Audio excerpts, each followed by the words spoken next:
Dobrodošli na Games Croatia podcast. Games Croatia je projekt Hrvatskog audiovizualnog centra HAVC za promociju i razvoj hrvatske industrije videoigara na nacionalnoj i svjetskoj razini. Ova inicijativa okuplja ključne sudionike hrvatske industrije videoigara. Partneri projekta su CGDA, HES, Reboot i gaming inkubator Pismo.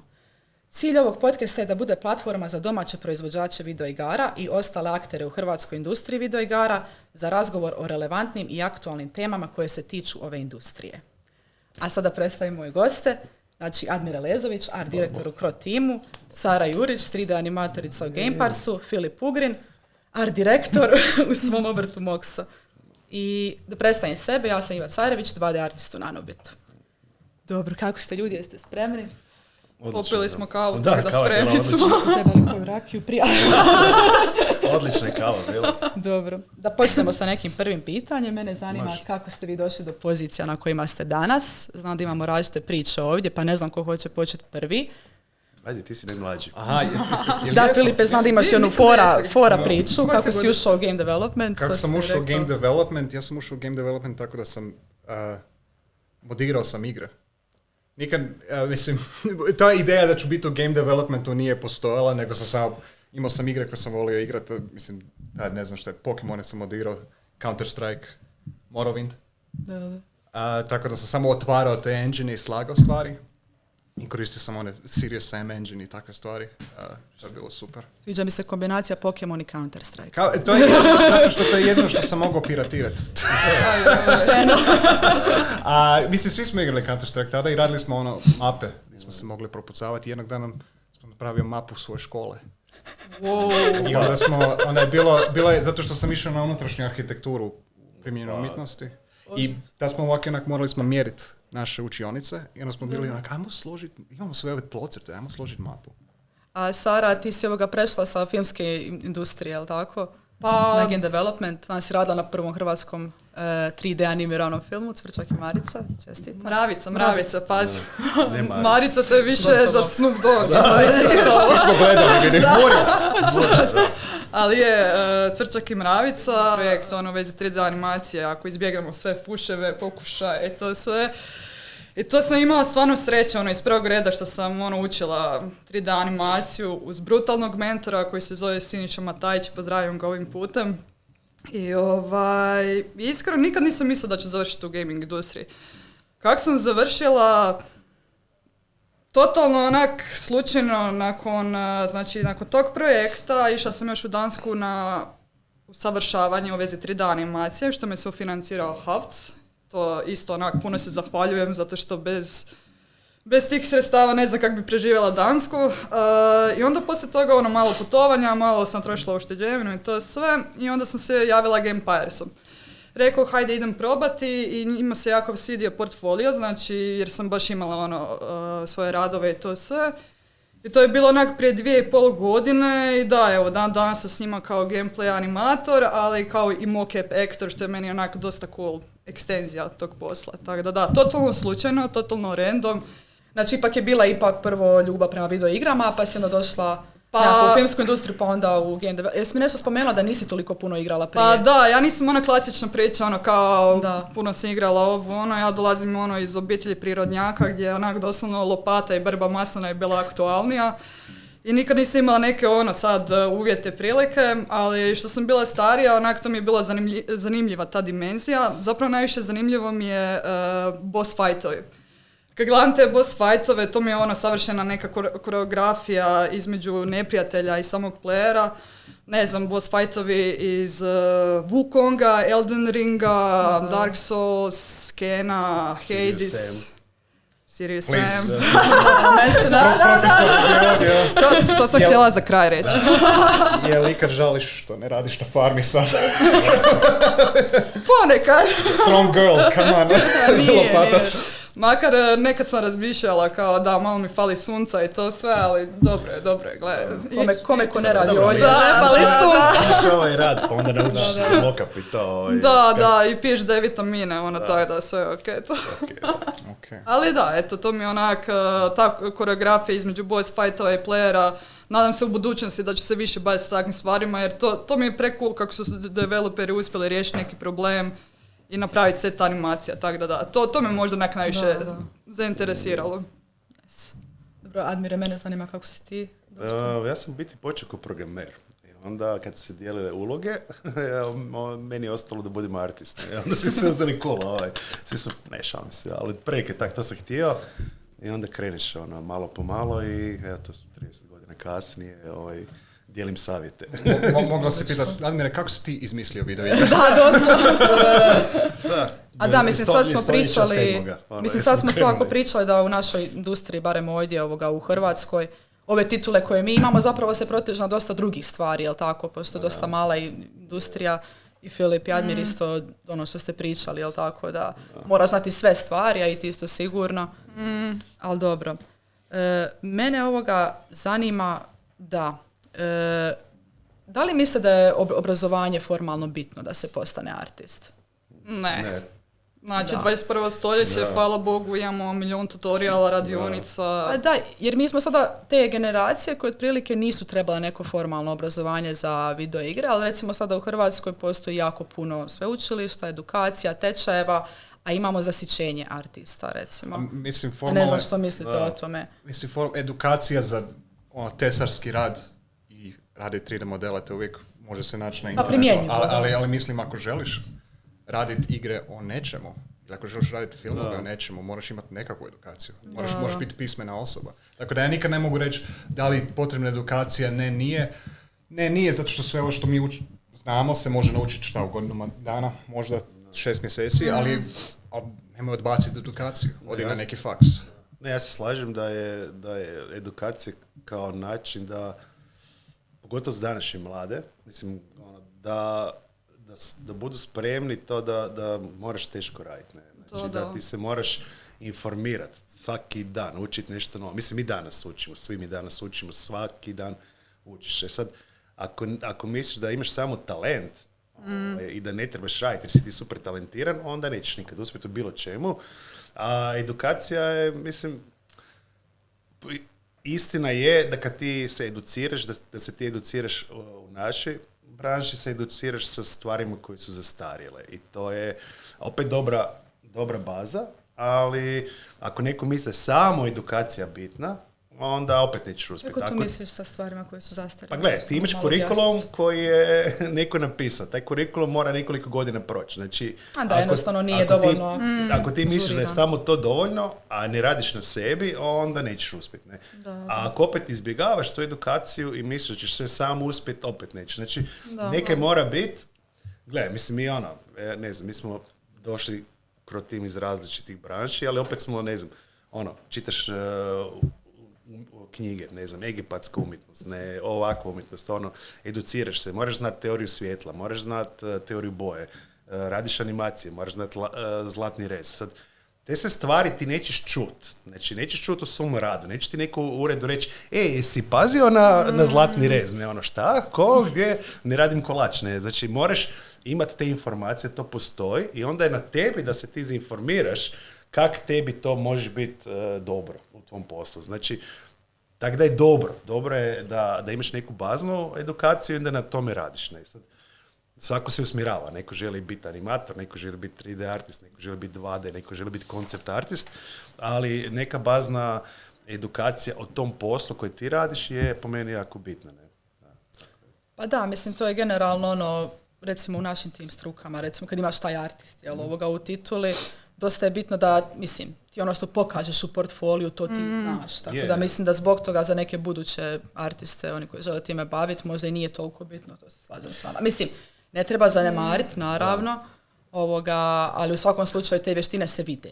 Mislim, bitnije je portfolio nego diploma. Da, jedino ako ne želite biti profesor, jel tako nešto? Ne, ali bitno je recimo, da radiš armor, neki metalni, ne, i sad tebi kao artistu je bitno da znaš zašto je takav materijal, zašto se koristi takav materijal, zašto taj materijal tako reagira na svjetlo, ne, sad ti to možeš naučiti kroz vrijeme, ne, ali opet je dobro kad kreneš raditi nešto da znaš da ćeš tu staviti, materijal koji je metal ili koža ili nešto, nećeš staviti kamen, ne, zato što nema nikakvog smisla. Ne. Sad to možeš reći, to dođe godinama gledajući druge ljude, ok, ali kažem, ako te stvari zanimaju, onda mislim, artisti smo ekipa koja gleda stvari. Znači, mi ne igramo igre, mi gledamo igre. Točno Ne? to, da. Znači, ja imam, baš sam gledao, imam doma 1,000,000 DVD-ova, obično je to drugi DVD, onaj making of, ne? Da. Znači, film, film je bez veze, ne? Ali imam Hulk making of i to sad gledaš, gled koja je dobra fora, znaš, to je poanta, ne? Znači, uvijek su rekli, umjetnost je umjetnost gledanja, ne? Znači, da ti vidiš probleme, konstantno istraživanje. Sad, da li, mislim, Hrvatska ima dobar obrazovni sustav za takve stvari.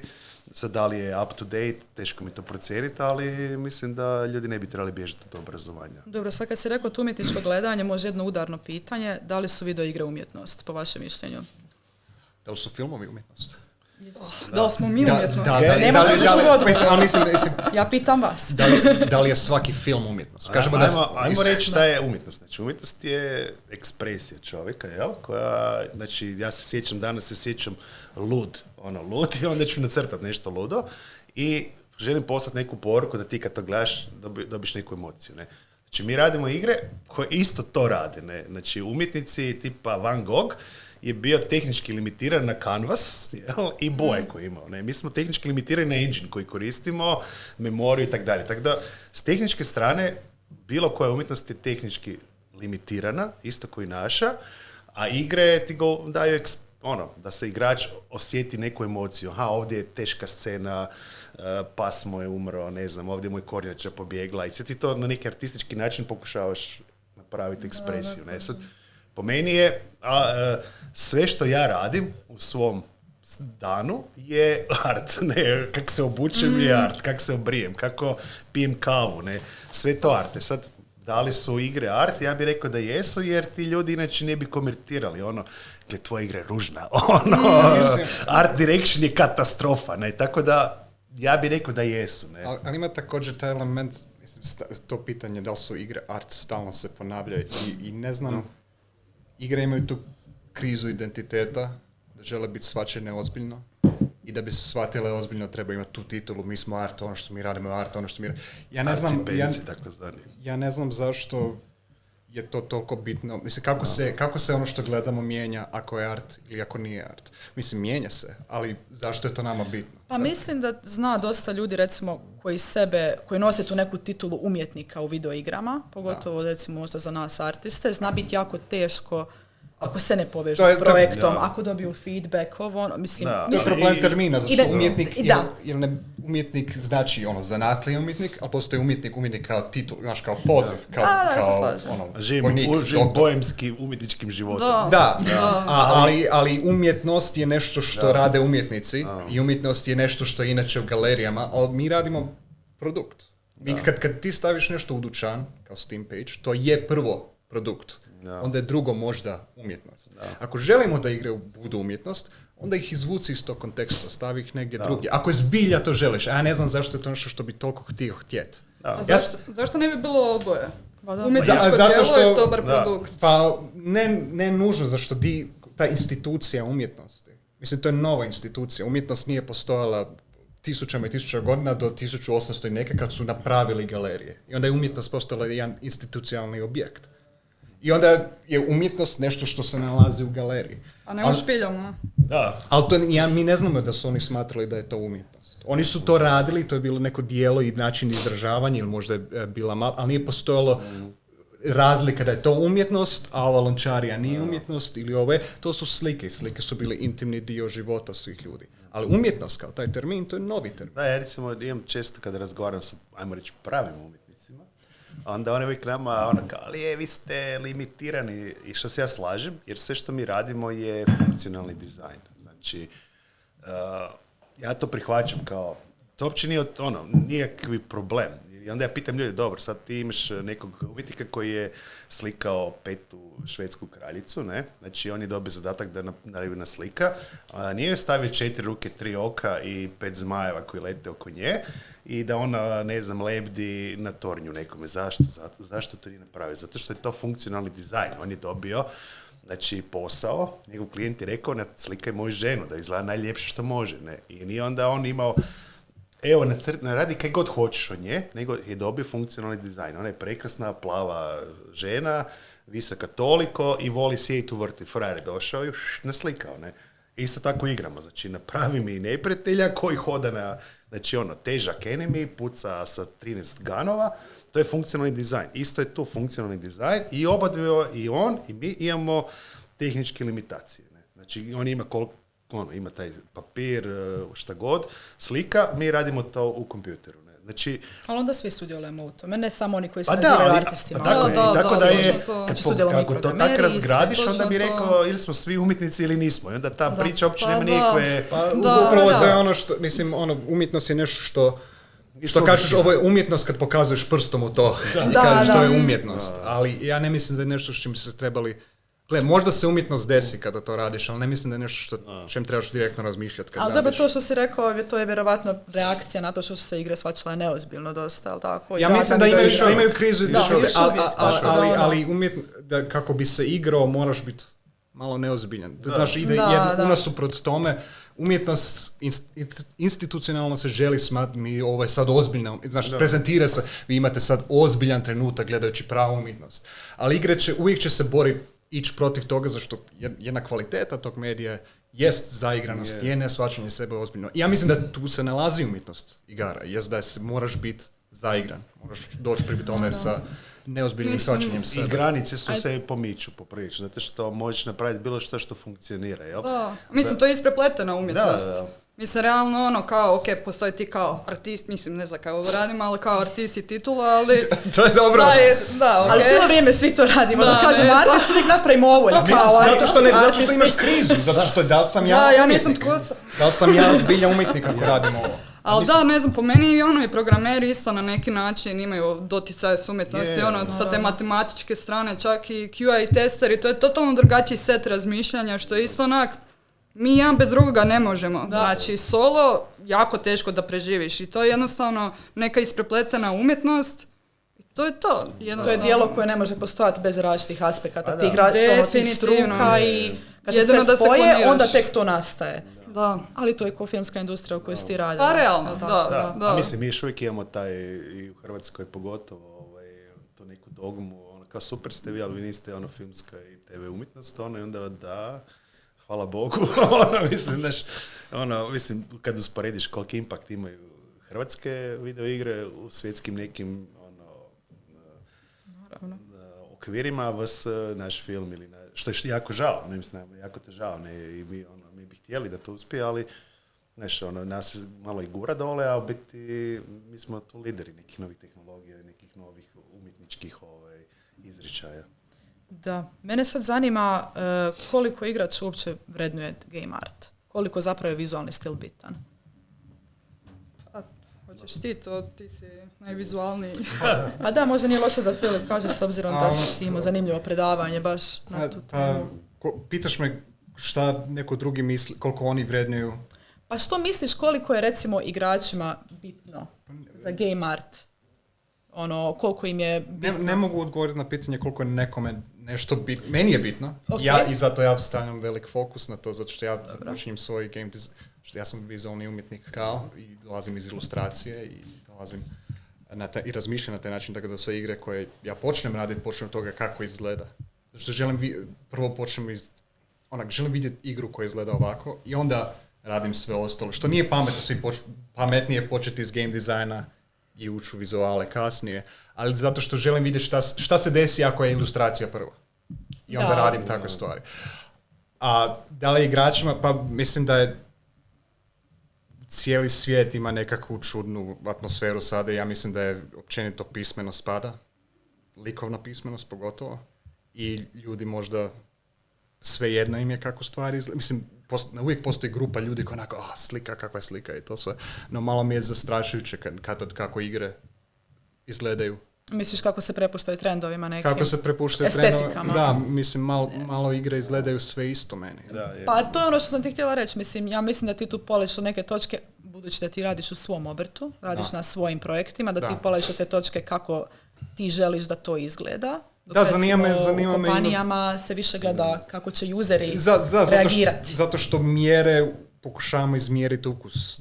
Šta je sada, da li će, zašto toliko novci ulaze u te velike kompanije, jer moraju biti sigurni da će se sviđati točno dakle, ne smije preći neku granicu da se ljudima ne sviđa, ne smije biti preprostor. Mislim, to se manifestira kao u polugolišavim muškarcima i ženama koji su savršeni, seksi, sva tijela, ali nisu toliko goli da bi ušla igra u rating koja više ne može pristupiti svi ljudi. I to mi je malo, znaš, pornografski. Mislim, medijska dijeta je ono što ja želim utjecati na medijsku dijetu ljudi. Ja mislim da postoje ovakve igre i to je okej. Ja ne zabranjujem ili ne pokušavam reći da ne bi se smjelo to raditi, nego ja samo vidim kakva je medijska dijeta, ja samo želim reći, evo, ovo je moja kontribucija u taj svijet. Ovo je ona kao zdravija hrana, nadam se, i nadam se da će to značiti nešto ljudima. Možda neće, možda kog briga. Šta je problem je, tako si rekao, kako igrači reagiraju. Mislim, naš mozak je poprilično čudan uređaj, čudan kompjuter. I sad, ti kad vidiš nešto ko igrač, tebi, pogotovo kad imaš posla sa nekim ljudolikim likovima u igri, ako ti neka je off, on će reći da je off. Ali ti neće reći off je zato što frajer ima preveliku bradu ili žena ima premale uši ili nešto. Uši. I onda niko developeri, mislim, to se kao kvantizira se šta igrači kažu. I onda dođeš do toga, mislim što je jako bitno, da igra bude konzistentna. Konzistencija ne znači da igra, kako je on rekao, sve igre izgledaju isto. Da, to je jedan i problem tehnologije, jel? Znači sad koristiš tehnologiju koja ti omogućava da igra izgleda isto. Sve igre izgledaju isto na jednom engine-u, sve igre izgledaju isto. I onda kvantiziraš taj feedback i onda skužiš da je bolje imati igru koja je, ajmo reći, vizualno less appealing, ali je sve isto, nego da imaš spikove u igri. Znači, boss izgleda fantastično, ne? Boss izgleda najbolji boss ikada, ali ovi drugi enemy koji srećeš izgleda i onda to igrači komentiraju. Oni će reći, boss izgleda fantastično i gunovi su super, ali možda ovaj lik nije najbolji, nego će ti reći, ne, igra ne valja, zato što ovaj lik ne valja. I to je taj ekstrem koji mi doživljavamo. I onda dosta firmi kaže, ok, onda nećemo baš puno eksperimentirati, nego ćemo napraviti da sve izgleda isto, jer je igra koja je nama competition je izašao prije 3 godine ili 2 godine i oni su dobro prošli s takvim stilom. I to je, slažem se, i nama kao artistima je isto bitno da mi pušemo tu granicu, koliko mi možemo, da napravimo da ta igra stvarno bude kako mi bi htjeli da bude, ali da se dobro proda. I to je ta borba između te vizije i toga šta igrači očekuju. Danas je situacija takva da igrači se očekuju da je igre izgledaju kao filmovi, a budžeti nisu baš takvi, jel? I onda kad ti kažeš, ja ću ti napraviti takvu igrači košta 100 eura, onda, ne, napravite za 20 eura. Pa ne možemo napraviti za 20 eura, ali da možemo bi ju napravili, ne? I tako da je to borba, mislim, mi razumijemo igrače, u našim igrama je najbitniji gameplay. U većini igara je bitan gameplay. Da, vizualno je jako bitno, ali je bitno da bude konzistentno, znači da mi ne radimo neke kardinalne greške u tom svemu i ostalo se fiksaš vremenim, updateima i tako da ljudi, milion ljudi ima različite očekivanja šta je igra, ne? A mislim, to je što pričaš sada je u kontekstu jedne igre, pa dakle onda se vidi kada je razlika između ovog modela koje je više vremena povredao na njemu i to se, ja govorim da igre međusobno izgledaju zato što dosta slično. Zato što imaš nekoliko engine danas koji dominira, Unity, Epic i tak dalje i svi rade iste stvari. Svi rade stvar koja je engine priprema za njih, ali mislim ako ti uzmeš sliku, doslovno naslikaš i koristiš to kao asset ili koristiš ako samo inoviraš u pogledu toga kako mi proizvodimo tu stvar. Već si inovirao u izgledu same igre. Ali to je zastrašujuće zato što to niko nije probao. I onak ne znamo. To je super kad imaš mali obrt i nemaš veliku kompaniju. Da li će se igračima sviđati, ne znam, ali zato što nemam ništa za izgubiti, sam spreman uzeti taj rizik. Si rekao jednu stvar koja je jako bitna, taj politička korektnost. Ne? Znači, mi kad smo kretali, taj pojam uopće nije postojao. Danas, znači mislim, imaš te stereotipe u igrama i filmima, moraš imati ovakav lik. Ovaj lik određene boje kože je uvijek bad guy, ovaj lik je good guy i to su stereotipi koji su došli iz neke filmske industrije i prelili su se u video igre i ta politička korektnost je, gledaj, imaš kompaniju koja ne želi biti tužna, ne? I ona izdaje igru koja kako se kaže, nema valova, nema nešto što može izazvati problem. Ja se slažem da to možda nije dobro, ali to je jedna faza koja će proći, ne? To je faza koja će proći i igre će opet biti neki eksperimenti, jel? Vizualni eksperimenti koji će dobro prolaziti. Mislim, ja nisam spomenuo išto o političkoj korektnosti, ali razumijem zašto. To je tako. Ne? Ali dobro, mislim da se tu baš razvija taj neki sukob, jel tako, da li su igre profit ili da li su igre umjetnosti, recimo možda više. Da, mislim. Jer ti moraš da bi projekt opstao, da bi firma opstala, da bi ljudi opstali, moraš pratiti određene trendove i biti siguran da će ti useri biti zadovoljni. Mislim da je bitno da nisu useri skroz zadovoljni. Ja mislim, ne, zato što je, da ako radiš hranu koja je lagano za žvakat, onda svi hodaju s očeljostima koji su nemaju ništa, ali ako im daš nešto što ne znaju da im se sviđa. Dobro, to su useri koji traže neku umjetničku ekspresiju u svojim igrama. Treba ih natjerati usere koji ne traže, zato što trebaju naučiti žvakat malo tvrđe. Ali ljudi ti to ne žele, onda ti se razvija ovaj hejt. Znači hejt... Ne hejtaju. Da, to je... slažem se da mene kao jednog zaposlenika ili radnika to boli briga, ne, ali globalna kompanija ne želi te. Ne, naravno. To je... Vi imate drugačija pravila. Mene isto realno baš briga, nek ljudi hejtaju jer ne postoji loša marketing loš, uvijek samo postoji marketing. Ako ljudi hejtaju, pričaju, tome je jednako je meni dobro koji da pričaju pozitivno, ne?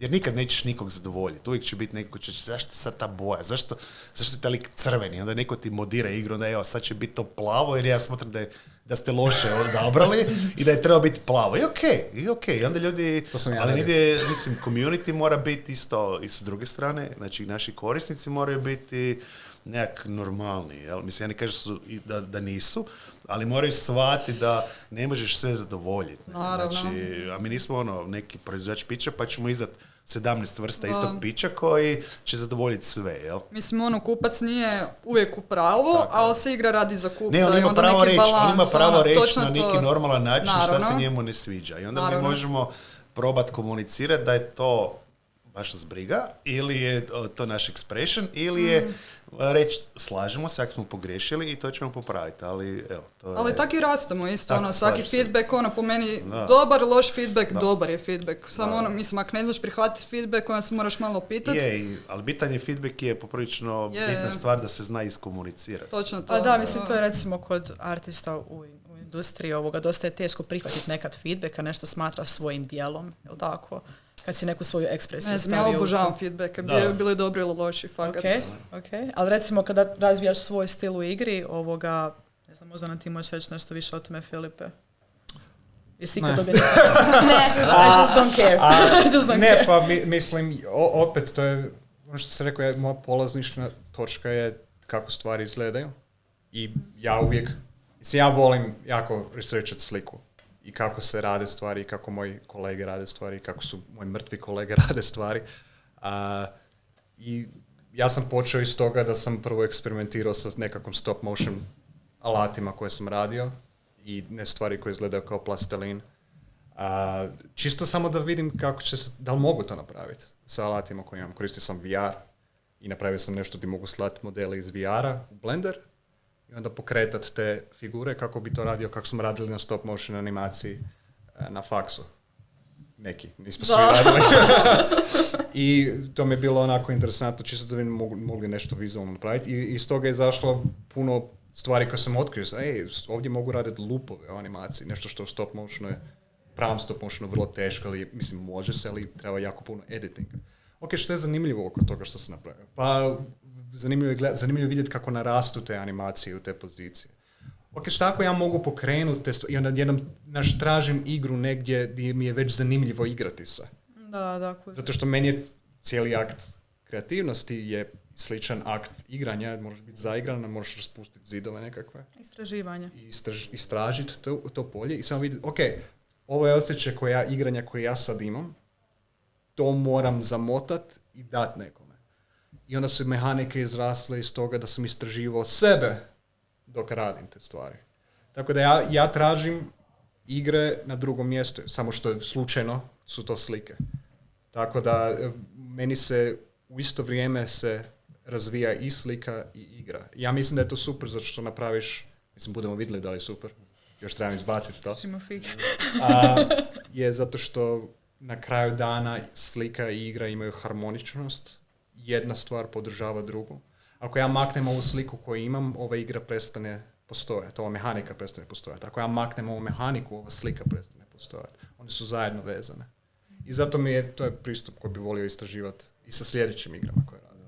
To je baš interdisciplinarni pristup. Da. Možeš imati u svom obrtu. Da, mislim da je to baš lijepo. Čak i ako nisi slikar, ako si tesar, možeš razvijati igre. Tako. Zato je bitna edukacija, kad smo pričali o edukaciji, jest da možeš naučiti ove zanatske stvari negdje u mjesec dana, ali moraš biti zanimljiva osoba negdje drugdje. I da bi igre se osvježile malo i da bi radili malo drugačije igre, treba nam ljudi iz drugih smjerova, ljudi koji ne rade. Mi smo odrasli na igrama, neki su ih izumili, ali su se... Tako da počnemo radimo igre u referenciji na druge igre. A on zbilja zanimljive igre kao Papers, Please nastanu u referenciji na nešto drugo. Čovjek je primijetio da postoji nešto zanimljivo sistemski oko toga kako ljudi prolaze granice i postoji nešto moralno oko toga. I onda je našao nekakav kompleks uvjeta koji su izrodile igru koja je posvojila hrpu nagrada. Da, mislim, feedback je, barem iz mog iskustva, uvijek su dva. Znači, jedan je globalni artistički, gdje ti neko može reći sviđa mi se, ne sviđa mi se, i drugi je koji ti može reći da to, zašto je to tako, baš ta boja, ne, zašto je ta sad plava boja, pa zato što imamo likove, imamo 100 likova i mora biti različitih boja, inače igrač neće skužiti koji je lik, ne.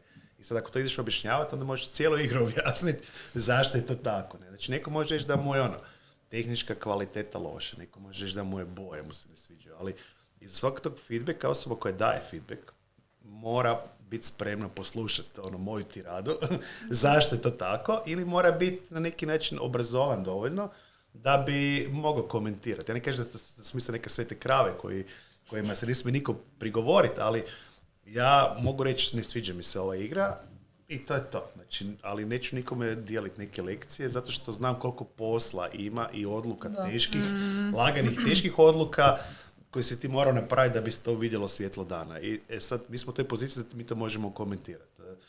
100 ljudi, 100 čudi, 100 mišljenja, svako ima pravo sve komentirati. Nekad je feedback fakat, ti si zdubljen u taj svoj posao i ne vidiš out of the box, kako se kaže. Neko dođe i kaže, pa gledaj, zakaj ti je ovo preveliko, ne? Da. I onda ti kaže, fakat, pa dobro, znaš kaj nisam razmišljao, to mi smanjit ću. Neko ti kaže, zakaj je ovo crno? Pa zato kaj su svi mikrofoni crni, ne?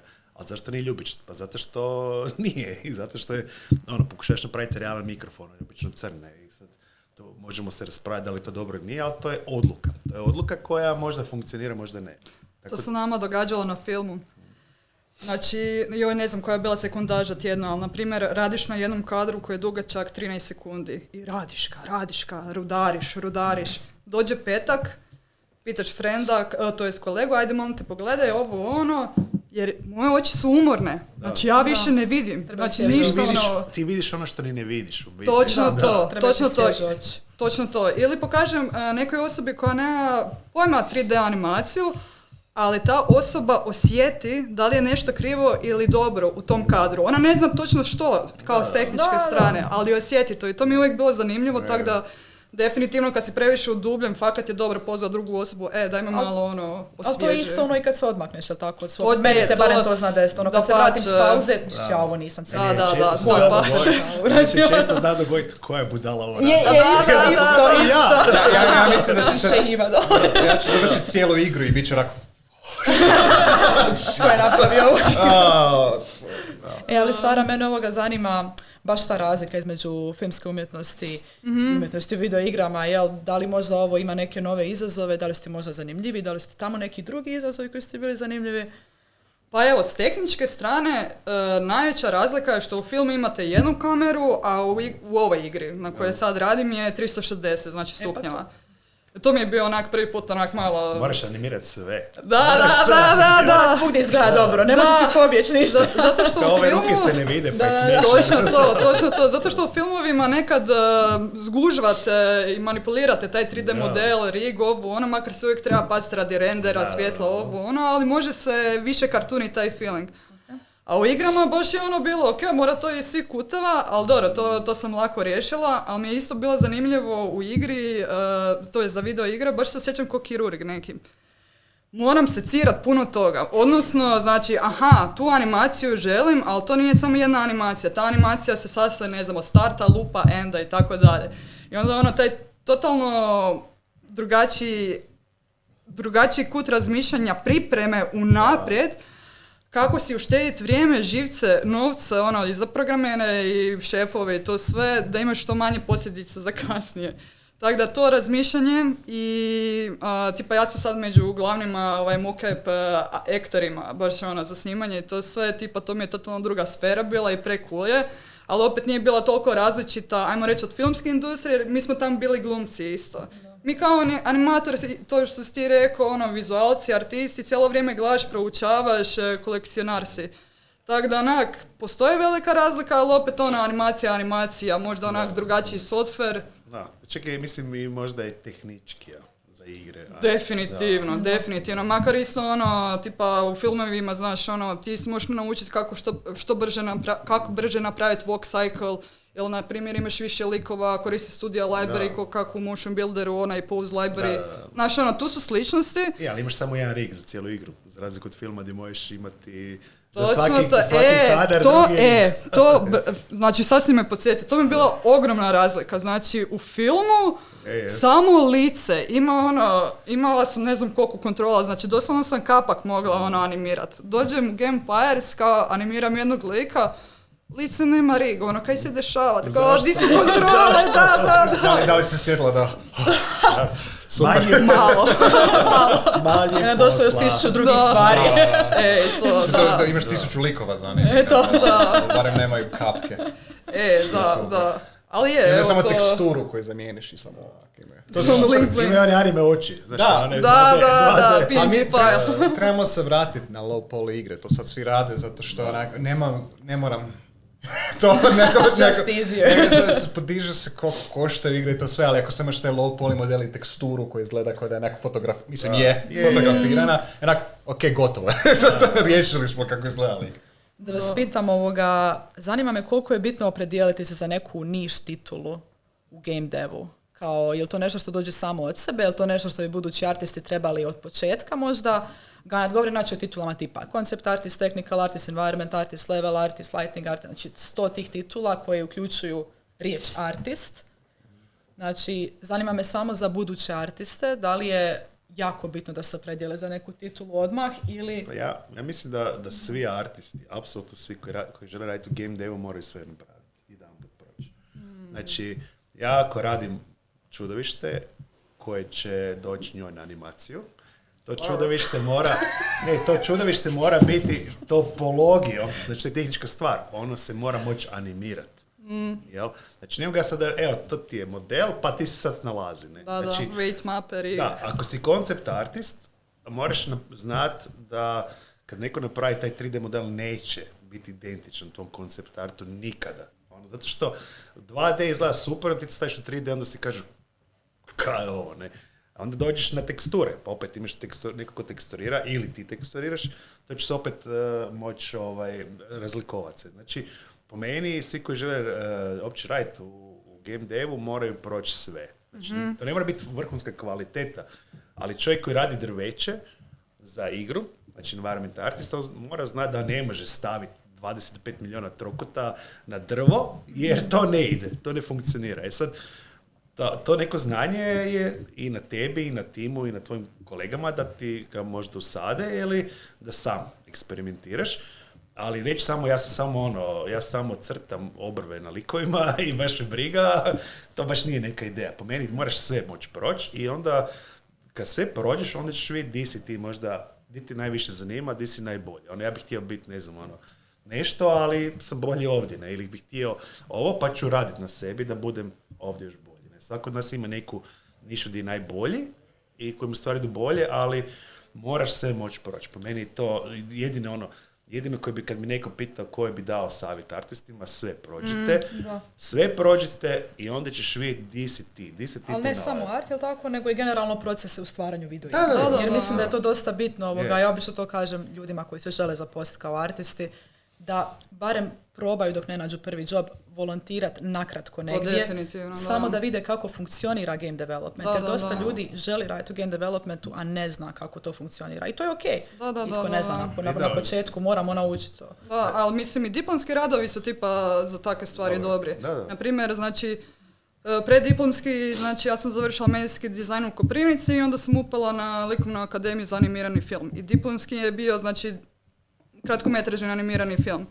I to je prvi put, to je drugi put da sam radila 3D animaciju i sve. Modeliranje, riganje, teksturiranje, light, znači storyboard, animatik, ideja, redatelj, znači animacija na kraju došla je to. Ali to je bio za mene savršen projekt, makar ne izgleda sad, ne znam, za Oscara, ali savršen projekt gdje sam ja prošla sve te procese, gdje sam ja prošla loše tutoriale, dobre tutoriale i definitivno sam bila bliskija sa tim poslovima i znala sam više što bih htjela biti, odnosno to kao ta specijalizacija, to što si ti rekla.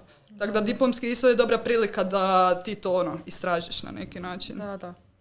Generalno neki projekt na kojem sam radiš dosta više stvari, ali odjedno. Mislim, jedna stvar je, pričali smo bili, ako si koncept artist, pitanje koliko stvarno za tebe ima posla na projektu. Znači, mi kažemo, kad radiš igru, 10% je zabava, to je taj proces dizajniranja, i onda je 90% tvornička traka, di izbacuješ. Ne? Sad, ako si koncept artist, i to stvarno želiš biti, pa postoje vrhunski koncept artisti koji rade. Ne? Oni rade za filmove, igre, svašta, i oni su vrhunski, ne? Ali nema ih previše i nema potrebe za previše. Ako si, recimo, artist, ajmo reći artist koji radi ostatak, ti uvijek možeš pomoći timu u nečemu. Inače, mislim, ako radiš samo, ako je tvoje vrijeme 17,3% projekta si ti, a kaj radiš ostatak onda nisi možda ni zanimljiv timu, ne, jer te neko mora dalje plaćati. Ili isplatiti, Da, to je uvijek taj, nažalost, problem. Ako si solo, ako si indie developer, to je, mislim, da je još to svaštarenje, Jack of all trades je još veće, ne? Što je super. Što je po meni super, jer ljudi se onda naviknu se i nađu se di su oni. Znači, di si ti u toj nekoj velikoj šemi tog svega, ti si tu negdje, ne? Znači, vučeš prema 2D, 3D ili vučeš prema animaciji, vučeš prema lightu. Tako da, treba sve isprobati i kad isprobaš, onda ćeš sam znati di si, ne? Mislim, za sve što radiš ćeš biti nerd oko toga. Čekaj, ako se baviš muzikom, želiš znati kako ovi kabeli se spajaju, ovo tu što znači kad ovo ima ovoliko herca. Ako se baviš sa slikom, želiš biti nerd oko slike.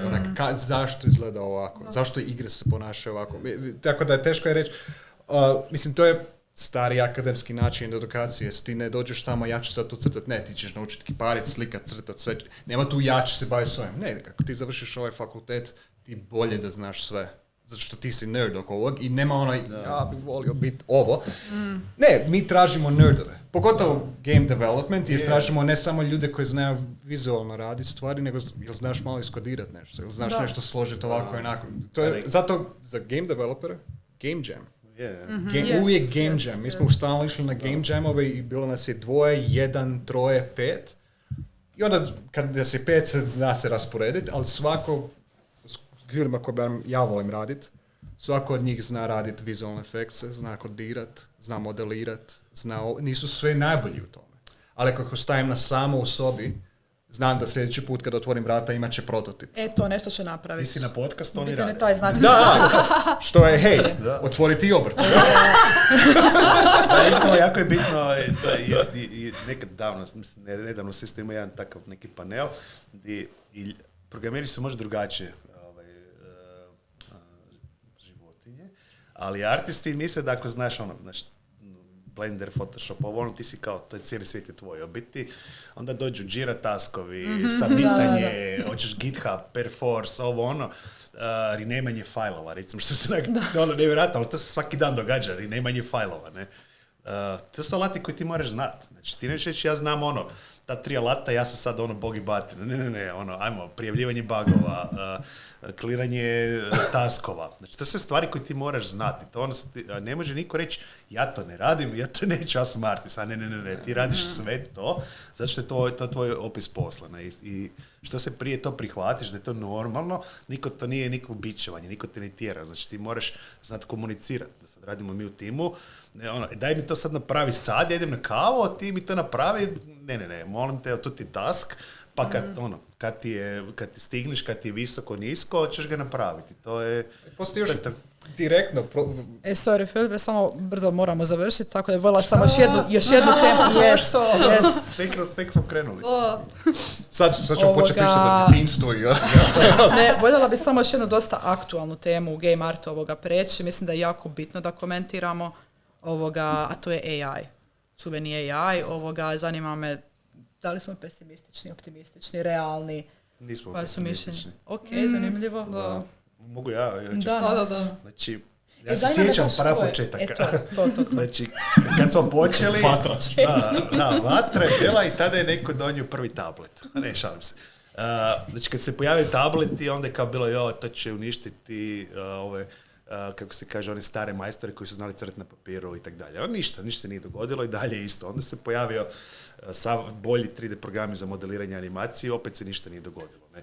Onda se pojavio motion capturing. Pa kao pojavi se motion capturing, animatori će umrit. Nema animatora, bolje da ne radi više ništa. Ne? Onda se pojavio face capturing, pa je to onda malo animatora što će ostati i njih više neće trebati. Ne? I onda se pojavilo 3D skeniranje, pa za 3D skeniranje nećemo trebati više modelere i sad se pojavio AI i ništa se nije promijenilo. Ne? I to je to. Ja mislim da AI će samo odvojiti žito od kukulja. Ne? Znači čovjek koji će stisnuti izgenerira mi nešto, ja sam to sad napravio, to je neke umjetničko djelo, ne znam zašto je to tako ispalo, vs. ljudi koji će koristiti AI u svom nekom workflow, kao što je bio motion capturing, skeniranje, bilo šta, library animacija, library tekstura, mislim, mi svi koristimo kao artisti Photoshop. Photoshop ima AI zadnjih 10 godina, ne? I niko nije rekao da će zbog toga artisti umret, neće, ne? Niti AI će tu se pozicionirati.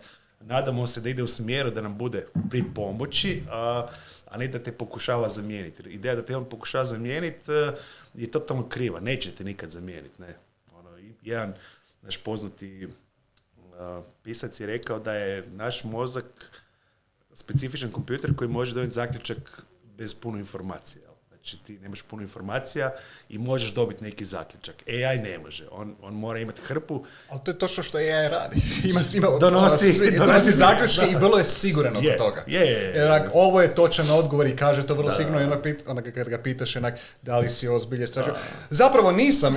Znaš, i ona je malo Tako da je po meni to savršen latir. Mislim, ja imam pure reference, milion referenciji gdje se skuplja, radiš neki čašu vode pa skupiš milion referenci. Znači ti si praktički skompilirao sebi neke referencije i pokušavaš referencom na to napraviti svoj art. S tim da ti AI isto to napravi za tebe i izgenerira neku referencu. Znači to je referenca. To ne bi trebao biti finalni proizvod. Ako je to finalni proizvod, onda si u krivom poslu. Ne? Mislim, tako da kažem, ljudi koji se slanjaju samo na AI, mislim da će se pokazati kao loši. Ljudi koji se uopće ne referenciraju na AI isto možda neće biti najbolji, tako da mora biti neki kao dobar alat za nas je to super. Ne? Da, ja mislim da se to može koristiti kao asset. Mislim, mi bi htjeli recimo da neko napravi AI za vrepanje modela, ne, recimo UV mapping modela je, znači meni je to zen, ja to volim sjesti i to raditi, ali je vremenski užasan vremenski potrošiš brdo vremena da bi napravio savršen UV, a recimo neko da razvije AI koji će raditi savršene UV-ove za mene, ja bi potpisao odmah. Ne? Rade točno alate koje meni trebaju. Rade stvari koje volim raditi. Zašto zamjenjuješ? Šta je dio? Napravi mi ove optimizacije, lodove i to. Da, napravi za mene. Ali nema mi sad zamijeni, to je najbolji dio. Neko napravi, ja ne želim raditi. Može jako kratko, evo da čujem svakoga za kraj, što biste sugerirali nekome ko se želi baviti umjetnošću videoigrama. Eto, jedna zadnja onako poruka. Game jamovi. Game Jam, zato što ćeš prvo saznat da li uopće se želiš baviti s time. Zato što puno ljudi fantaziraju i žele taj identitet game developera. Ja mislim, puno mlađih ljudi koji su pričali sa mnom, kako igre su i dalje, mislim, isto kao filmovi, fantastične su stvar. I onda kad počneš raditi, to si onak, radi nešto drugo. Ali na Game Jamu ćeš otkriti šta sve trebaš, izvući sebe da napraviš nešto. Okay. Tako da, nek rade to. Sara? Slažem se sa Filipom i definitivno, sam budi uporan i javljaj se okolo, šalji e-mailove drugim firmama, pogledaj možda tko je art direktor ili ne znam, ako te zanima animacija, ko je možda lead za taj odjel. Ako te zanima da ti oni daju kritiku, ili da ti možda educiraju privatno vrijeme, ili možda da besplatno na početku radiš za njihovu firmu. To je isto. Sam nemoj se bojati, sam širi svoju energiju. Good vibes, ono. Da, Jednom ćete uhititi zbog toga. Isto bi rekao, ja uvijek kažem da je video gaming koji imaš band, dok ne izdaš prvi album, si nigdje i sviraj ili crtaj, modeliraj. Ako misliš da, znači ako to radiš iz svog gušta, onda ti je više manje svejedno, na trenutku ćeš uspjeti.